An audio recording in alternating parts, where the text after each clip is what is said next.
அவன் தேவனோடு கூட பேசுகிற ஒரு சூழ்நிலையை பெற்றுக்கொள்கிறான். ஞானஸ்நானம் எடுக்கும் வேளையிலே அவன் தேவன் தருகிற ஒரு உறுதியை தன்னுடைய இருதயத்திலே பெற்றுக்கொள்கிறான். அது என்ன உறுதியாம்?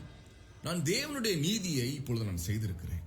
ஆகவே தேவன் என்னுடைய அக்கிரமங்களை மன்னிப்பது மட்டுமல்லாமல் நான் செய்கிற பிரார்த்தனைகளுக்கும் அவர் பதிலை தருகிறார் என்கிற ஒரு உறுதியான நம்பிக்கை ஒரு மனிதனுடைய இருதயத்திலே தேவனுடைய ஆவியினாலே விதைக்கப்படுகிறதா இருக்கிறது.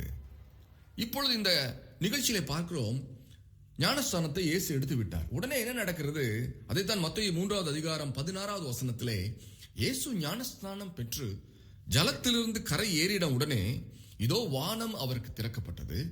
தேவ ஆவி புறாவை போல இறங்கி தம்மேல் வருகிறதை கண்டார் என்று பார்க்கிறோம். சாதாரண மனுஷர்களாகிய நாமும் கூட தேவனுடைய நீதியாகிய ஞானஸ்நானத்தை கீழ்ப்படிந்து எடுக்கிற வேளையிலே நமக்கும் கூட வானம் திறக்கப்படுகிறதா இருக்கிறது.